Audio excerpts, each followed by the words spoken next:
Welcome to video 2 for Unit 11. This week, again, you have two assignments. You have your journal number 30, and then you are going to read JFK's inaugural address, and you have some evaluation questions that go with that. For your journal, don't forget to do the readings that are listed there. There's quite a few. And then reflect both on those readings and on the content that you'll hear here. Your short paper is also posted. Be sure to be looking at those short paper questions. That's your last one. It's not due until the 28th, but planning ahead of time never hurts. Any questions on your assignments this week? Let me know. We have a huge topic to cover this week, and the bulk of our lecture will be on this one section here. We are going to trace through segregation in America all the way from the beginning. We're going to pick up with the beginnings after the Civil War, and then we are going to trace it all the way through until the 1960s. And we will come back to this throughout the unit, but the bulk of this is going to go from post Civil War, Reconstruction era, to the 1960s, about 100 years of segregation in America. So let's start. Segregation really begins after the Civil War with Jim Crow. In the early 1830s, there was a white actor whose name was Thomas Dartmouth Rice.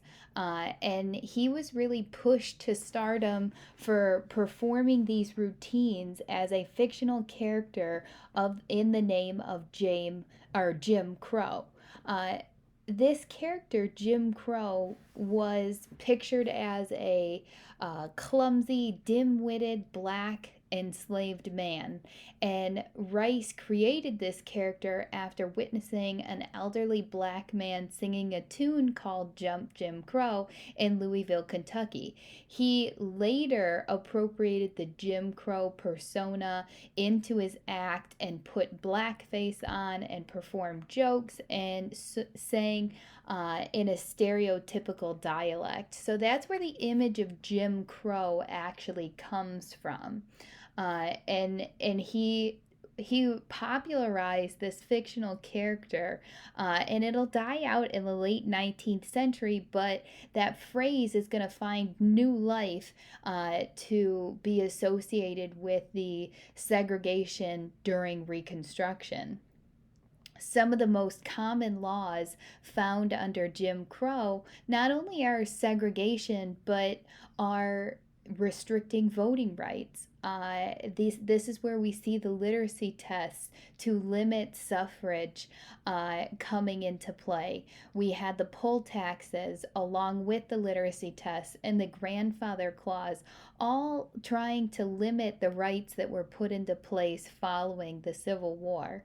Other laws from Jim Crow are going to ban interracial relationships.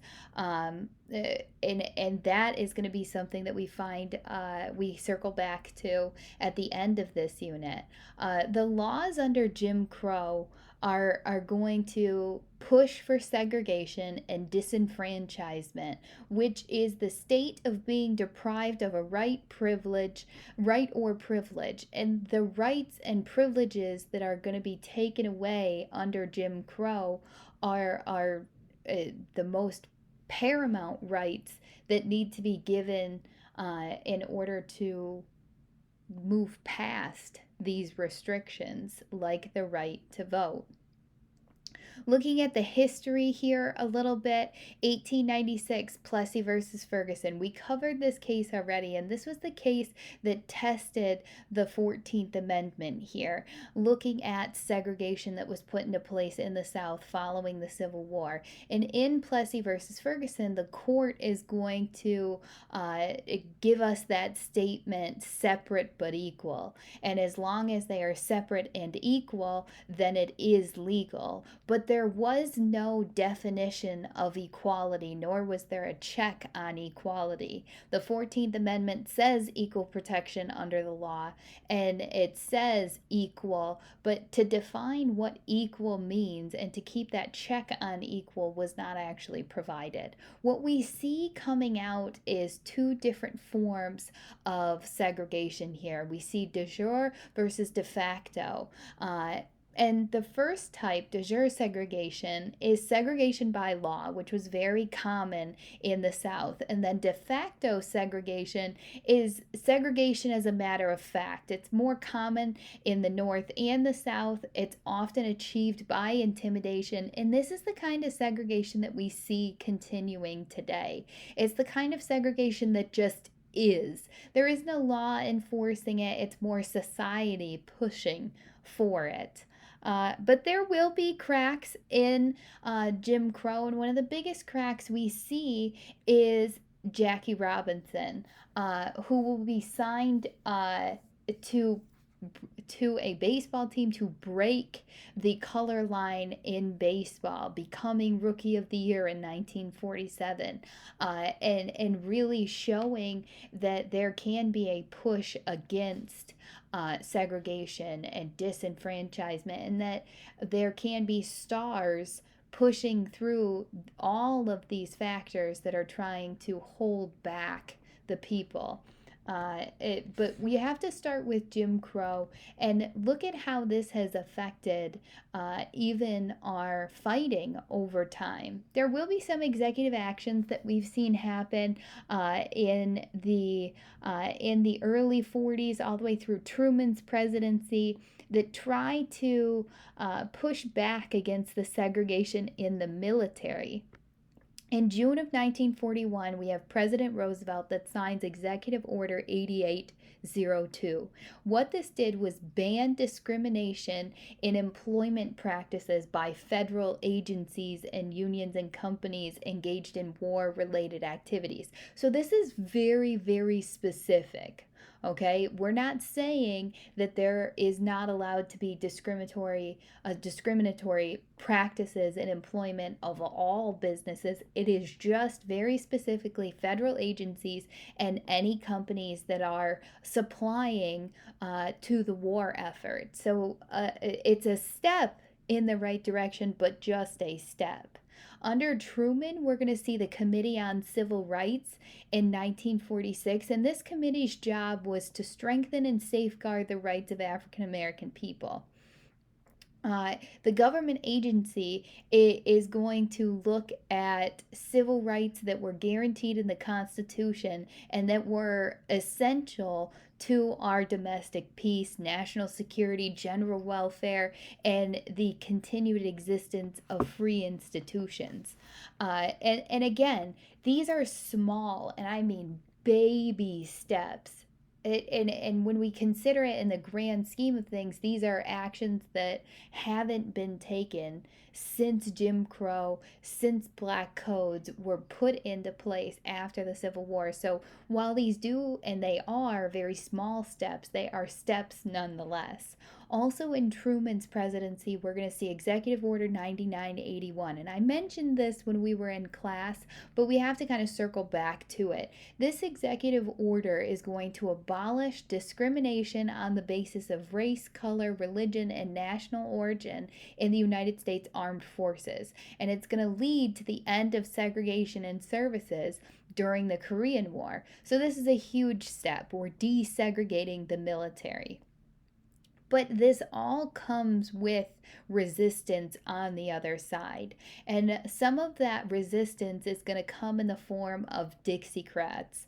The Republican Party, we kind of have to think about its origin. The Republican Party, the party of Lincoln, the party that was strictly a sectional party, meaning that it just didn't exist in the South when it was originally created. This is going to be the party of the North during the Civil War, right? But after the Civil War, the Democratic Party's opposition to Republican Reconstruction legislation is going to solidify the hold of the Democratic Party in the South. the Democratic Party would come to be more than a political party in the South. It was just kind of a defender of their way of life there. And that way of life was restoration as much and as close as possible of white supremacy. The Confederate statues that you were seeing that are starting to come down were erected primarily by Democrats. And I know that that's hard to kind of go back to in the current political climate, but we have to think about the beginnings of these political parties and kind of remove from those labels really where we've been at their view of the federal government and kind of go with social constructs here. Up until the post World War II period, the Democratic Party hold on the South was entrenched by Southern politicians, and usually you wouldn't see politicians getting elected in the South unless they were Democrats. But when Truman, a Democratic Southerner, introduced pro civil rights to his platform at the party's 1948 convention, there was absolute uproar. And the defectors of the Democratic Party in the South are going to become known as Dixiecrats. And they held a separate convention in Birmingham, Alabama.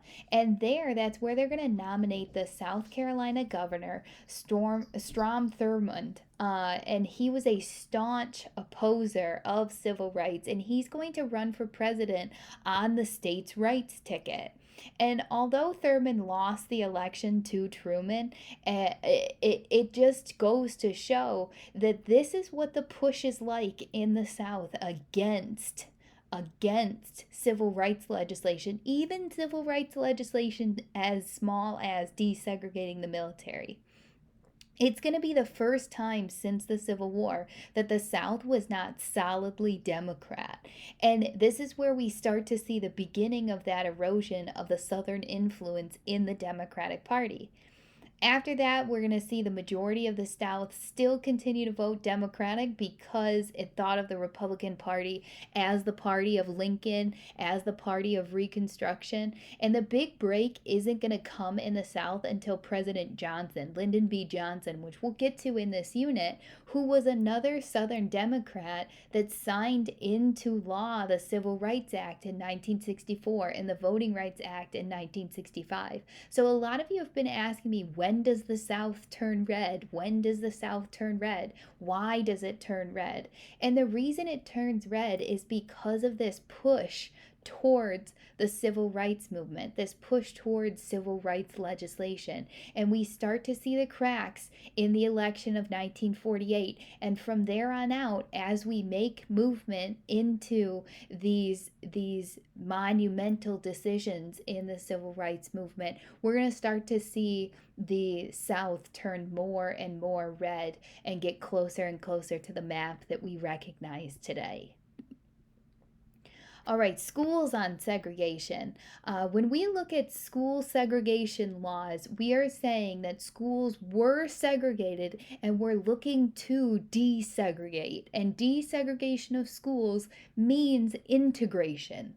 Okay, it means that we are going to integrate the races within the schools. We've got a few big court cases that we have to look at here. And when I talk about all of these details, I am by no means asking you to memorize these court cases, but they do go to relate to each other and speak to a larger picture here. So the first case we have to talk about is McLaurin versus Oklahoma BOR. And what we're looking at here, this case is going to begin when the University of Oklahoma denied George W. McLaurin admission to its graduate program in education, saying that they had a segregation statute which meant that they could not operate a school in which both blacks and whites were taught.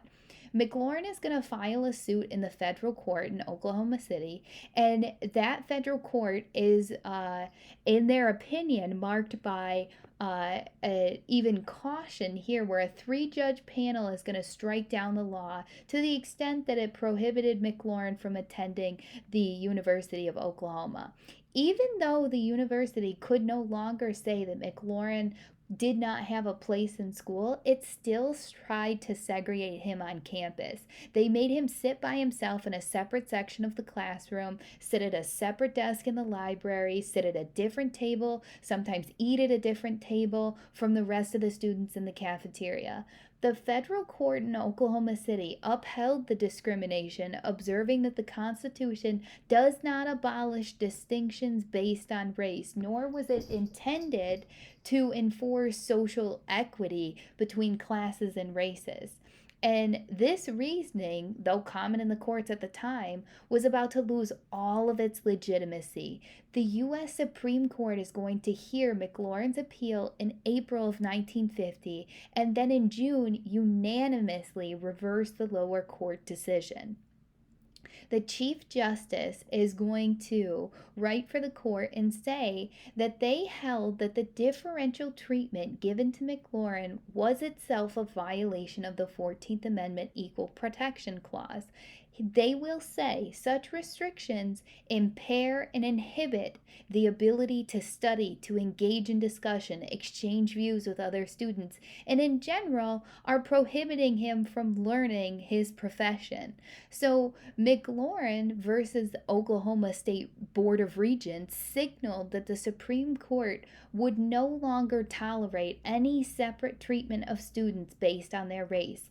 And this is a huge case because it is only going to build into other cases that we see come before the court. And the next case that we see it build into is Sweet versus Painter. In 1946, Heman Marion Sweet, a black man, applied for the admission to a University of Texas law school. The state law restricted access to the university to whites only, and Sweet's application then, because of that restriction, was automatically rejected based on his race. When Sweet asked the state courts to order his admission to the law school, the university is going to attempt to provide separate but equal facilities for black law students. In a unanimous decision, the court is going to hold that the Equal Protection Clause required that Sweet be admitted to that university, not a separate program. The court found that law school for Negroes, which was to have opened in 1947, would have been hugely unequal to that of where he was applying the University of Texas of Law School. The court is going to argue that that separate school would have been inferior in a number of different areas, including faculty, course variety, library facilities, legal writing opportunities.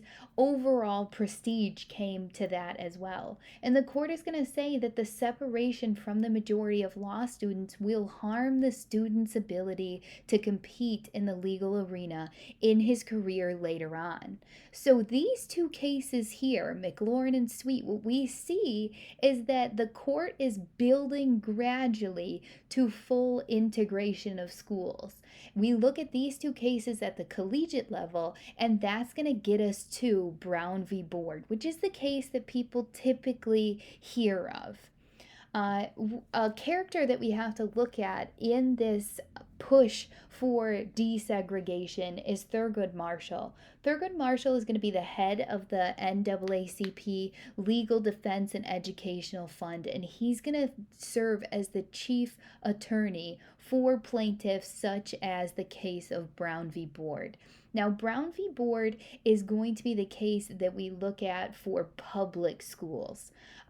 This is going to be the case where the court unanimously holds that racial segregation of children in public schools violates the Equal Protection Clause of the 14th Amendment.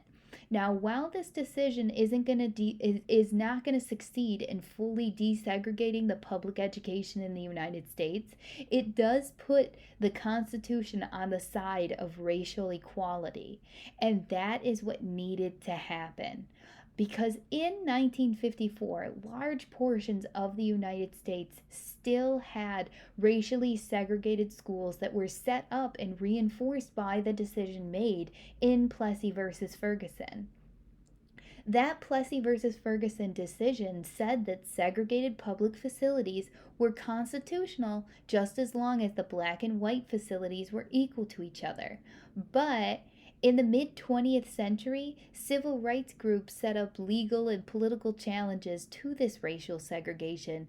And in the early 1950s, the NAACP lawyers are going to bring a class action suit on behalf of black school children and their families. And these families are going to argue that the black schools that the students were attending were not the same as the white public schools, and therefore they should be allowed to attend the white public schools. And this case is going to ultimately make it to the public arena and be tested under Brown v. Board of Education, which was filed in Topeka, Kansas, against the school board. Now, Oliver Brown is going to be the parent that is pushing his child's access to the Topeka's white school.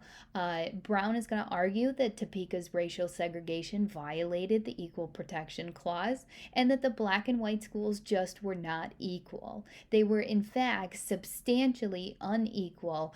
Enough so to be considered unconstitutional even by the Plessy Doctrine. Brown is going to appeal until he gets to the Supreme Court. Thurgood Marshall, who is going to eventually be appointed to that Supreme Court in 1967, is going to be the chief counsel on this case. This court that this case is brought in front of, we'll talk about later in this unit, and that's going to be the Warren Court. And this Warren Court is going to make the decision that the 14th Amendment guarantees equal education. Public education in the 20th century is an essential component to a citizen's public life, and therefore we should see equality in the school. Every child should have a good education, no matter where they are, no matter who they are. And the court is also going to say that if the schools are substantially equal to each other, then that means that they're not equal. And after reviewing psychological studies such as the Dahl test, the court will find that in schools, in these segregated schools, children are going to have lower racial self-esteem. And that's going to separate the children based on race. And when it does, it creates a dangerous inferiority complex that may affect the children's ability to learn. The court is going to conclude that the facilities, if they were equal between black and white schools, racial segregation in schools is inherently unequal, and therefore it is unconstitutional. And Plessy versus Ferguson is going to be overruled. Now, we aren't going to see, and we'll talk about this a little bit later on, the quick integration of schools, but this is a start saying that we are pushing through this racial inequality in schools and moving forward. Now, the Dahl test is going to be where we see black children being asked to select select and describe white dolls versus black dolls. And what they found in this Dahl test is that black children would select the white doll and label them as good, smart, pretty. And this really showed the impact of the psychological impact of segregation. Now, there will be massive resistance to this, and one example of this resistance is going to be the Little Rock Nine. The Little Rock Nine is a group of black students that were enrolled in an all-white central high school in Little Rock, Arkansas, and they will be ordered to attend that school in 1957 after the case was decided in Brown v. Board in 1954. But on their first day of classes, Governor Orville Faubus in Arkansas is going to order the Arkansas National Guard to block the students' entry. Later that month, President Eisenhower is going to send federal troops to escort the Little Rock Nine to school, and it's going to draw national attention of the civil rights movement. Another example of this massive resistance is going to be a former serviceman in the U.S. Air Force. Meredith is going to apply to the University of Mississippi. His admission is going to be revoked when they learn of his race, but a federal court is going to order Ole Miss to admit him. And when he tried to register, he found that his entrance was his entrance to the office was blocked by the Mississippi governor Ross Barnett. In September, the governor is going to was found guilty of civil contempt and was ordered to cease his interference with the desegregation of the university or face arrest and a fine of $10,000 a day. 2 days after that decision, Meredith is going to be escorted onto the Ole Miss campus by U.S. Marshals, and that sets off a riot that resulted in the death of 2 students. He'll return the next day and begin classes. And these are just 2 examples here that we see that just because Brown v. Board was a decision that was made, it doesn't mean that segregation in schools was just over. There is still going to be much resistance. Other resistance that we see in the South comes in the form of the Southern Manifesto. The Southern Manifesto is going to be written in 1956 by 19 senators and 77 members of the House of Representatives, and it is going to be a resolution that condemns the 1954 Supreme Court decision in Brown v. Board. The resolution is going to call the decision a clear abuse of judicial power and encourage states to actually resist implementing the mandates from that decision. In response to the Southern opposition in 1958, the court is going to revisit Brown v. Board in the decision of Cooper versus Aaron, and they're going to assert that the states were bound by the ruling in Brown v. Board and affirm that any interruption to this is illegal based on the Supremacy Clause, stating that the Constitution is the supreme law of the land. Other forms of resistance are going to come in a more violent form. The story of Emmett Till. Emmett Till was a 14-year-old boy who was visiting family in Mississippi, and he was from Chicago. He will be brutally murdered for allegedly flirting with a white woman. That woman was standing outside of a store when Emmett Till and his cousins were walking by. Supposedly, people heard him say, "Bye, baby," to the woman, and that is what will push the violence against him. Some people will say that he made lewd advances, that he tried to grab her, that he wolf whistled as she walked by. And what that does is push the woman's husband and her brother to beat and kill Emmett Till. They made him carry a 75-pound cotton gin fan to the bank of a river and ordered him to take his clothes off, and then they beat him nearly to death, and they will kill him and throw him in the river. 3 days later, his body is going to be recovered, and he will be disfigured beyond any way to recognize. But his mother makes the decision after seeing her son in the state that he was to have an open casket funeral so that everybody could see what these racist murderers had done to her son. And this story will get picked up, and the pictures of Emmett's corpse will be published in the mainstream media. Less than 2 weeks after his body was buried, the two men that committed this crime will go on trial in Sumner, Mississippi. There were few witnesses besides one of the men who positively identified the defendants as Emmett's killers. But the all white jury deliberated for less than an hour, issuing a verdict of not guilty and explaining that they believed the state had failed to prove the identity of the body. So we see this terrible crime being committed and no justice being made there.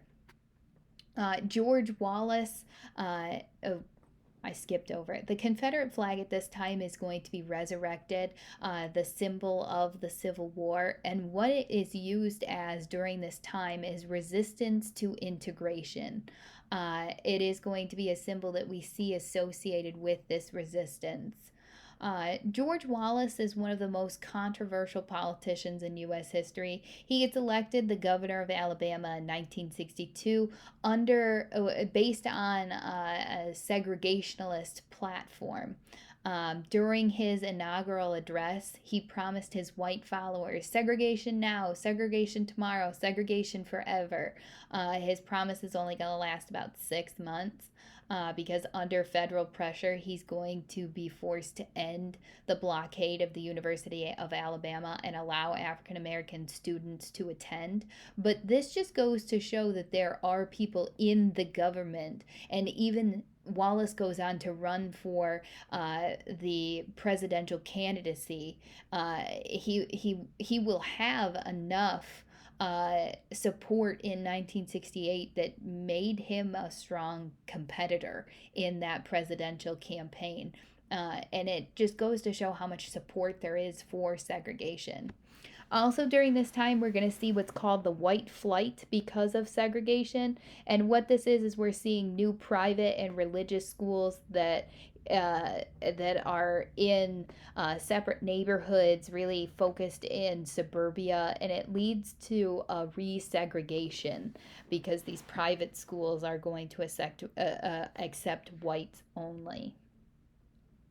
All right, so the people's movement here, you're going to hear a lot of terms. We kind of have to put some names with these terms. We are going to have the NAACP, the National Association for the Advancement of Colored People. This is going to be established in 1909, and it's one of the oldest and largest civil rights organizations. Then we have the CORE, Congress of Racial Equity. The Congress of Racial Equity is going to be inspired by Gandhi's protest strategies of nonviolence and civil disobedience. In 1942, a group of black and white students are going to form CORE in Chicago. CORE's founders believed that public displays of interracial solidarity and disciplined use of nonviolence could transform America into a colorblind society. The SNCC is the Student Nonviolent Coordinating Committee, and this is going to be formed to give younger black people a voice in the civil rights movement. This is going to be a group that leads in the movement's push towards actions like the Greensboro sit-in. Ella Baker was the leader of another group that we are looking at here, the Southern Christian Leadership Conference, and she is going to help set up the first meeting of the SNCC. The reason that she does this is she was concerned that the Southern Christian Leadership Conference that was led by Martin Luther King Jr. was out of touch with the younger African Americans who wanted to make the movement go faster to push the progression. So Baker is going to encourage the SNCC to look beyond integration and beyond King's principles of nonviolence and push in a different direction. So, the Southern Christian Leadership Conference was founded in 1957 and is going to lead the 381-day boycott of the Montgomery, Alabama segregated bus system. Martin Luther King is going to be one of the founders of this organization and bring recognition to the push for civil rights through protest activities across the South. This is going to be founded in Atlanta, Georgia. And the most of the leaders are going to be ministers who believed that churches should be involved in political activism, and many of their meetings at black churches will become important symbols in the battle for civil rights. One of these actions that are taken is the Montgomery bus boycott in 1955. We know this story. You have heard of Rosa Parks. You see her pictured there. This is going to be a protest where we see beginning with Rosa Parks, an African American woman who was arrested and fined for refusing to yield her bus to a white man, which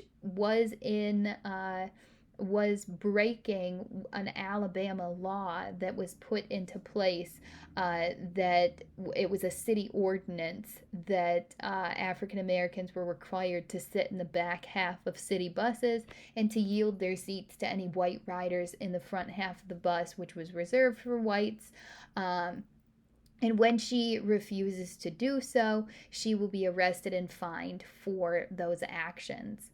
The Supreme Court is ultimately going to order that Montgomery integrate the bus system.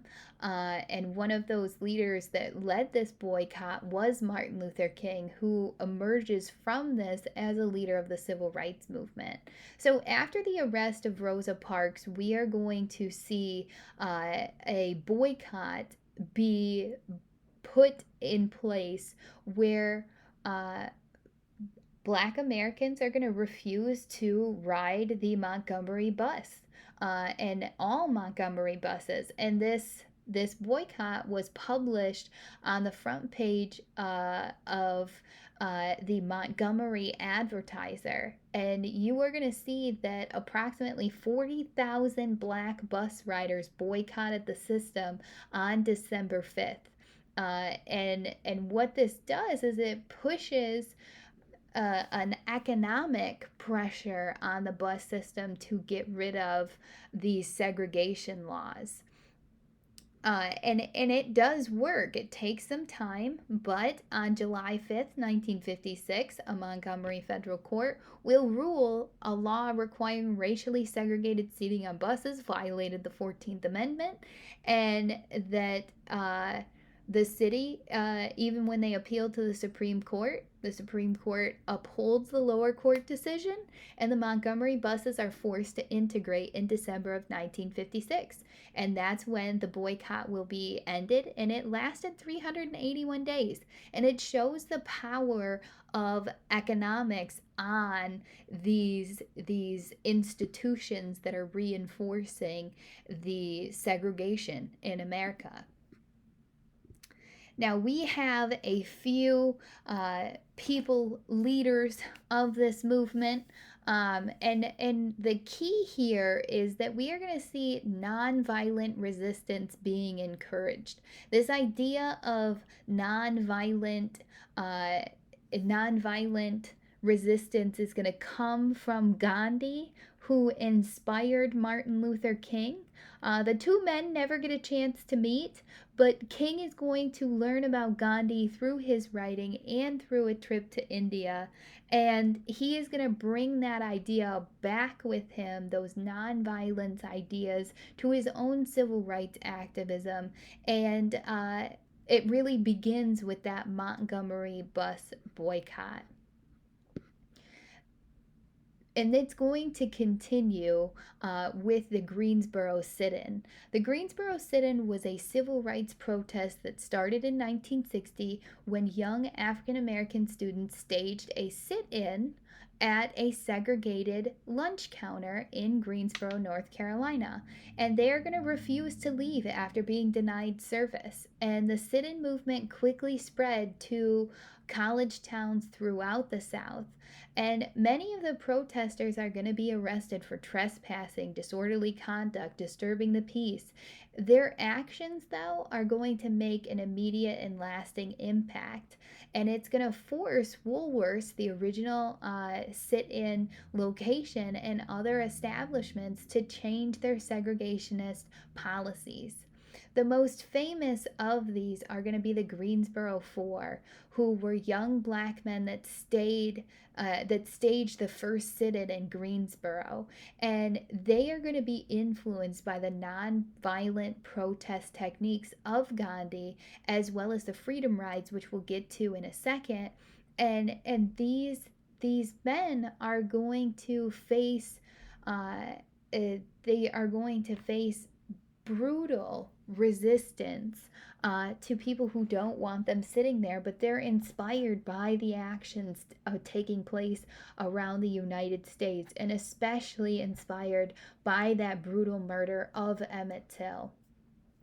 Another example of these protests is going to be the 1961 Freedom Rides. These are going to be organized by the Congress of Racial Equality, CORE, that we talked about just a second ago, and they're going to be modeled after some others' actions in 1947, the Journey of Reconciliation.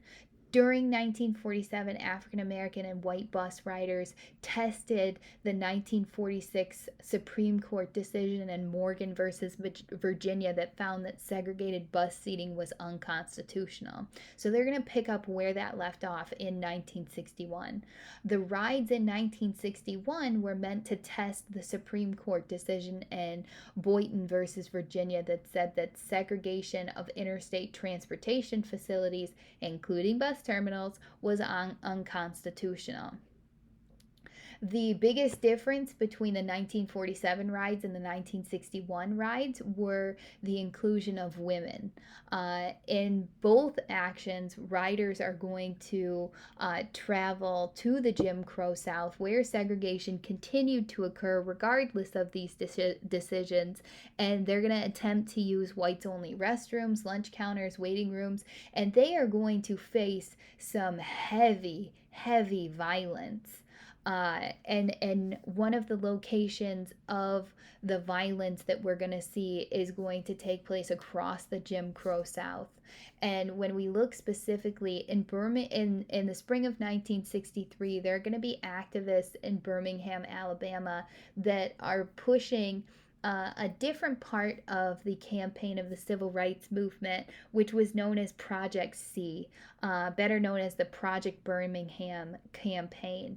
And what they were doing is trying to begin a series of lunch counter sit-ins, marches on City Hall, boycotts downtown on merchants to protest segregation. But over a couple of months, the peaceful demonstrations are going to be met with violent attacks from policemen using dogs, using hoses in the picture that you see down at the bottom there, to stop these actions. The campaign is going to end in victory in May of 1963, when local officials were agreed to finally remove the white only and black only signs from restrooms, drinking fountains, and other places, and desegregate some of the businesses there. But this is only going to take place after John F. Kennedy speaks on the events in Birmingham, and kind of supports the civil rights movement, and kind of he doesn't condemn the actions of either side, but his speaking on the issue is a big push. Not that he could ignore the images that were coming out of that. But what we see here is that this push in Birmingham, even against the violence, is going to spur another action in 1963, which is a mass protest on the nation's capital. Um, we are going to see a march for jobs towards the Capitol, where we have the support of King and his Southern Christian Leadership Conference, and they're planning for freedom. The two groups are going to decide to merge into one big mass protest. Those that were marching in the name for jobs, and those marching in the name for the civil rights movement, and we see again President Kennedy meeting with the civil rights leaders before the march, voicing his fears over the event, that it could end in violence. But Kennedy is going to allow for this to happen. He's going to reluctantly endorse the March on Washington, and he's going to task the Attorney General, who was his brother, Robert F. Kennedy, with coordinating and organizing to ensure that security was kept up. And we're also moving the march to the Lincoln Memorial so that Congress doesn't feel as if they're under siege. And King is going to give his famous speech at the March on Washington, the I Have a Dream speech, where you hear those famous lines, the dream of a better world. And this speech has become most infamous from the civil rights movement. Okay, I have a couple more to go over, so hang with me. Give me about 15 more minutes. We're going to go a little bit longer than we're typically used to here. When we look at the actions taken here, we have a couple big pieces to go over. The Civil Rights Act of 1964 ended segregation in public places and banned employment discrimination on the basis of race, color, religion, sex, or national origin. And this is a huge piece of the civil rights movement. It was first proposed by JFK, and it will be signed by Lyndon B. Johnson. There was an attempt to sabotage this bill by a Virginia segregationist who tried to introduce an amendment to ban employment discrimination against women. That one's going to pass, and there are going to be other hostile amendments that are defeated that they try to hook to this bill in order to get it to not pass. The bill is going to pass in the House and have to move to the Senate, where Southern and border state Democrats staged a 75-day filibuster. This is the longest in U.S. history. On one occasion, we're going to have Senator Robert Byrd of West Virginia, a former Ku Klux Klan member, speak for over 14 consecutive hours. And this, my friend, is why the filibuster should not be a thing anymore. But we are going to see that it will eventually pass. The Voting Rights Act of 1965 is going to come next. The Voting Rights Act of 1965 is meant to push for voting equality because across the South, this was not something that was happening. It was not normal. There was still voter suppression. We are going to see that the civil rights movement will have voting rights activists in the South who are going to face forms of mistreatment and violence. There's a peaceful protest. There was a walk from Selma to Montgomery. As the walk was taking place, they were trying to sign up voters, more voters, and get them informed. Those people within the march are going to be attacked by nightsticks, tear gas, whips, and they were going to be attempted to be stopped on that march from Selma to Montgomery. And this acknowledgement that we see here is is just what needed to happen. But again, just like with the 13th, 14th, 15th Amendments, just because something is passed by the government, it doesn't mean that in action it's actually happening. Uh, we are then going to see the 24th Amendment.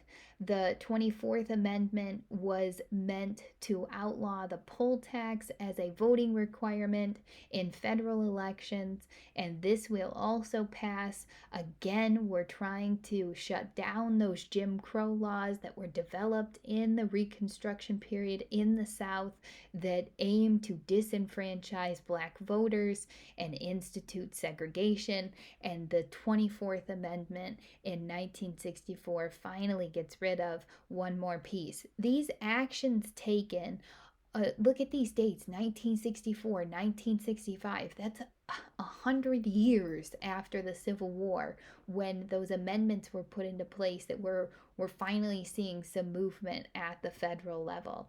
And it's going to be because we have radicals like Langston Hughes, who was if you haven't read some of his poetry, you just tell me what you want to read and I will give you some. He is one of the most famous poets coming out of the Harlem Renaissance who often refers back to dreams, heavy on the dreams. And there's said to be a connection there between Hughes' poetry and Martin Luther King's sermons.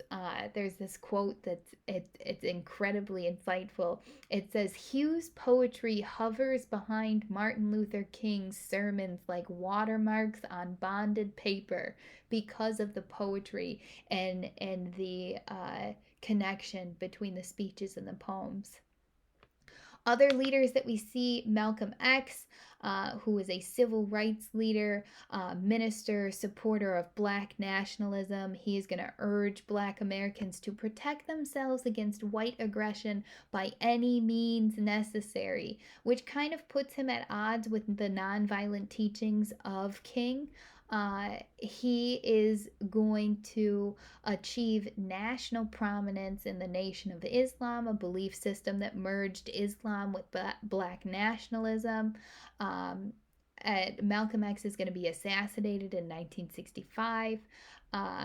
He will write an autobiography, the autobiography of Malcolm X, which I highly recommend you read. And this autobiography is going to popularize his ideas and inspire the Black Power movement.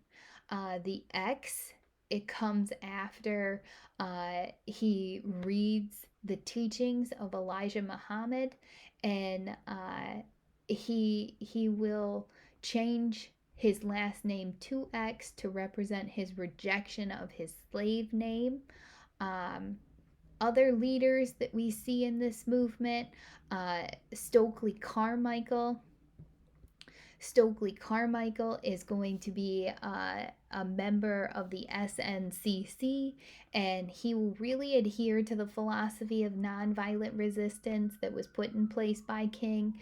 Um, he'll be a proponent of this strategy, and he believed that it would win public support for the civil rights by putting a stark contrast to what was captured on TV. He thought that if people saw the peacefulness of the protesters and the brutality of the police and the hecklers opposing them, that would gather more supports. He eventually becomes frustrated with the slow pace and the progress of the movement, and the fact that they had to repeatedly endure acts of violence and humiliation at the hands of white police officers.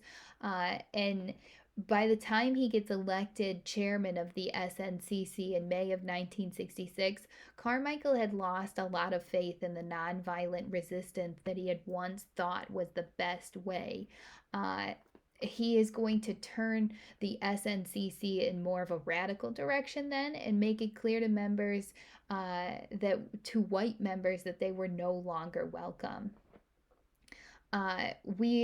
When James Meredith, from the case that we talked about earlier with Ole Miss, in 1966, he is going to be shot when he is participating in a solitary walk against fear in Memphis, Tennessee to Jackson, Mississippi. After that event, Carmichael is going to order the SNCC volunteers that they should carry on the march in his place.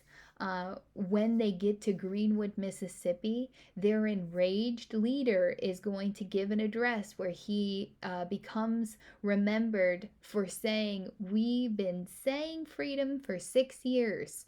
We are going to start saying now is Black Power." And that is where the phrase Black Power catches quickly.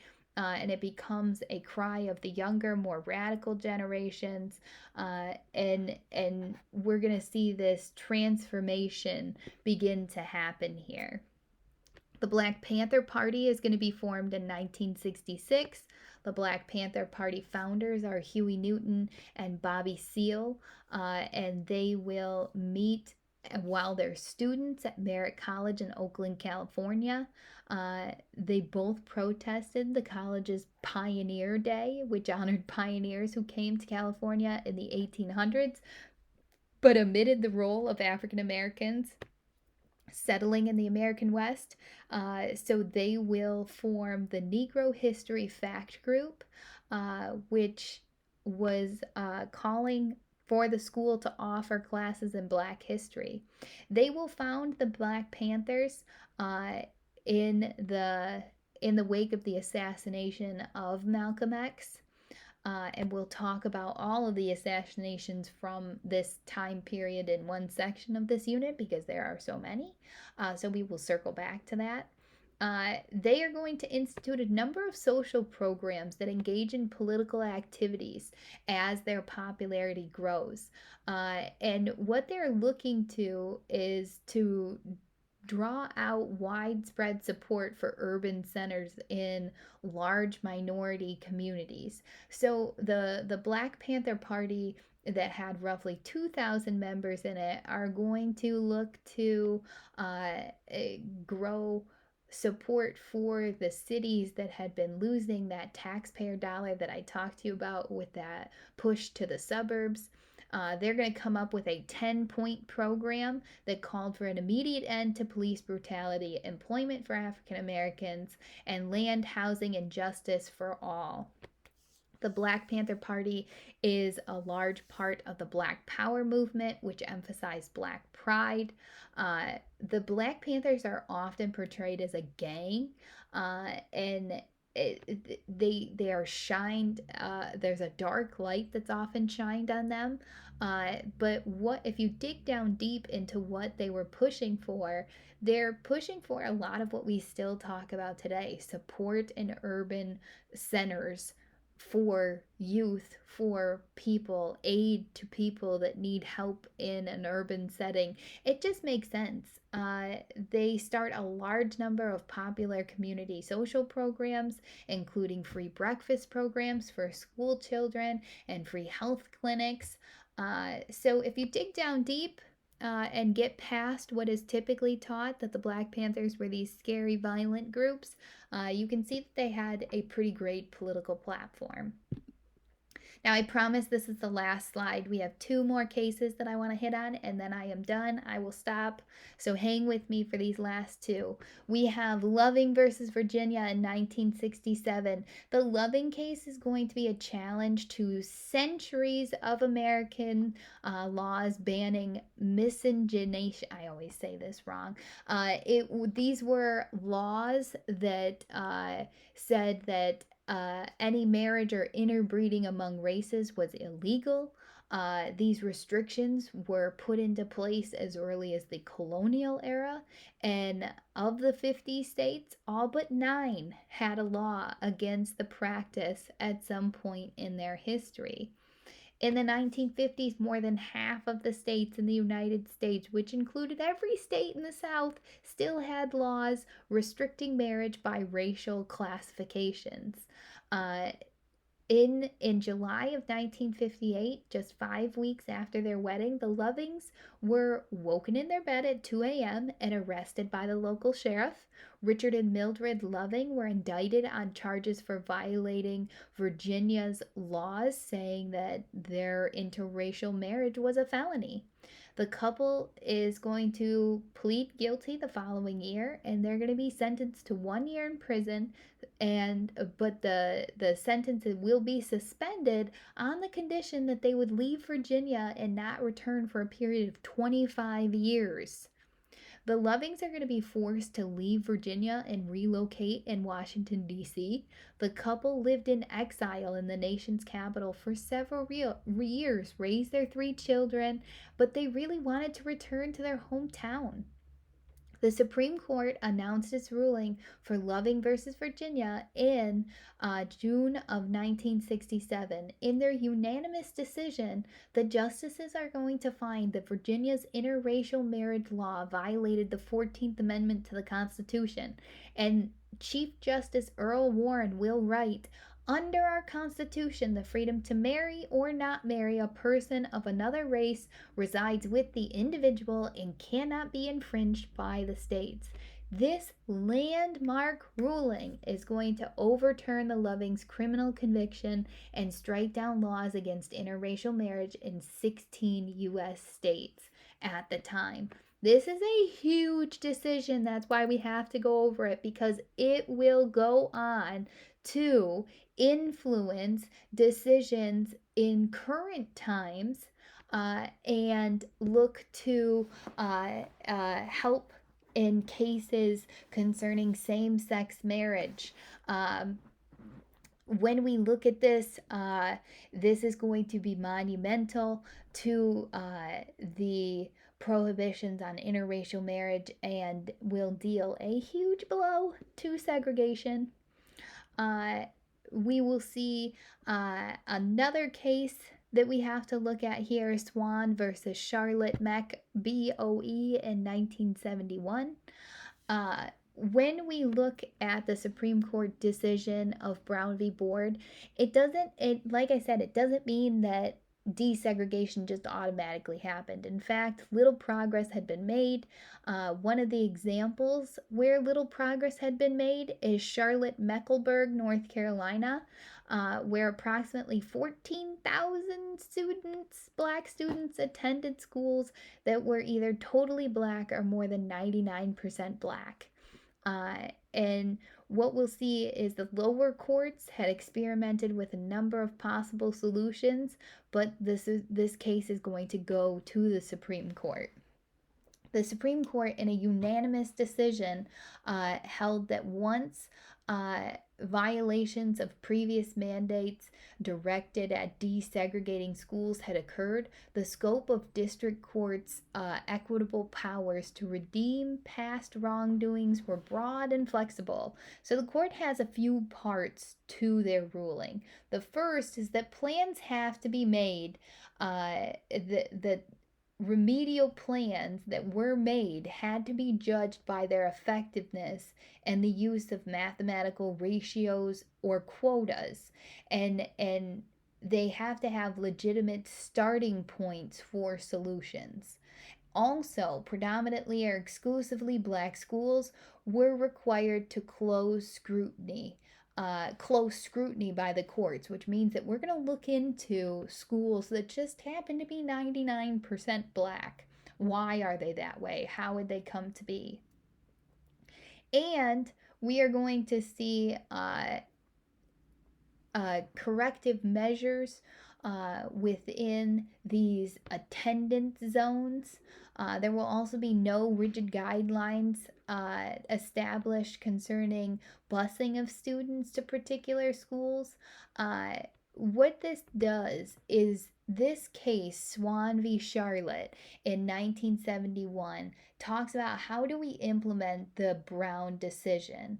Citywide busing can be used to integrate schools, and it should be used, and it also monitors how schools are making these decisions to integrate. Now, I know this lecture was a long one and I apologize, but there is so much information that always gets left out when this topic in history gets discussed, and we can't afford in this time to leave anything out. And what we're going to talk about in class this week is a new frontier. We're going to get back to politics. Do not forget that you have 2 assignments this week, Journal 30 and Kennedy's inaugural address evaluation. You let me know of any questions, and thanks for sticking with me, guys.